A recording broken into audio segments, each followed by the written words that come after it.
नमस्कार दोस्तों, आप सभी को भैया दूज की हार्दिक शुभकामनाएं।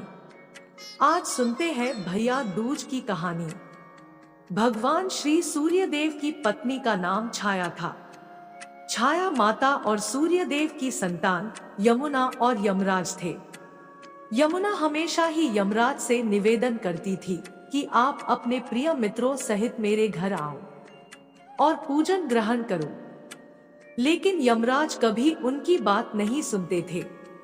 एक बार जब कार्तिक शुक्ल का दिन आया, इस उपलक्ष्य में यमुना ने यमराज को निमंत्रण दिया और उस दिन यमराज को अपने घर आने के लिए वचनबद्ध कर लिया।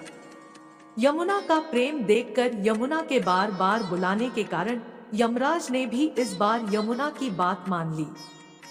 यमराज ने यमुना से कहा, बहन, मुझे कोई अपने यहाँ नहीं बुलाना चाहता, लेकिन तुम मुझे हमेशा ही अपने यहाँ बुलाती रहती हो।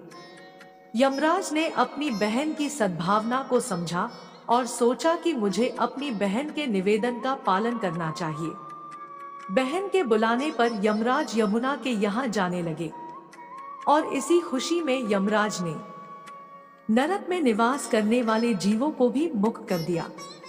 यमराज को अपने घर आया देखकर यमुना जी की खुशी का ठिकाना नहीं रहा। यमुना जी ने यमराज को स्नान करने को कहा और फिर अपने भाई को खाना खिलाया। यमुना के इस व्यवहार से प्रसन्न होकर यमराज ने कहा, बहन, मैं तुम्हारे प्रेम को देखकर बहुत खुश हुआ हूँ। तुम्हें जो चाहिए मैं तुम्हें दे दूंगा। तुम मांगो जो मांगना चाहती हो। यमुना जी ने यमराज से कहा, मुझे धन दौलत और कोई भी अन्य वस्तु नहीं चाहिए। बस आप मेरे यहाँ इस दिन प्रत्येक वर्ष आते रहिए, यही मेरे लिए काफी है।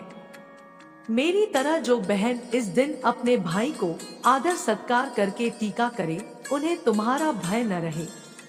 यमराज ने कहा, तथास्तु, और यमुना को अमूल्य वस्त्राभूषण आदि देकर यमलोक वापस आ गए। इसी दिन से भैया दूज की पूजा करने का त्योहार शुरू हुआ। प्रत्येक वर्ष जो बहन अपने भाई की लंबी आयु चाहती है, वो इस दिन यमुना जी की तरह अपने भाई की पूजा करती है। तो ये थी भैया दूज की कहानी। आपको ये कथा कैसी लगी, कमेंट करके जरूर बताएं और हमारे चैनल कथा परिवार को सब्सक्राइब करना ना भूलें। तो दोस्तों, अगर आपको ये कहानी पसंद आई हो तो कमेंट बॉक्स में हर हर महादेव जरूर लिखें। साथ ही अगर आपने अभी तक हमारे चैनल कथा परिवार को सब्सक्राइब नहीं किया तो सब्सक्राइब कर लीजिए और बेल आइकॉन पर क्लिक जरूर कीजिए, जिससे हमारे वीडियो के नोटिफिकेशन आपको मिलते रहे। इसी के साथ मैं अपने शब्दों को विराम देती हूँ और पुनः आपके मंगलमय जीवन की कामना करती हूँ।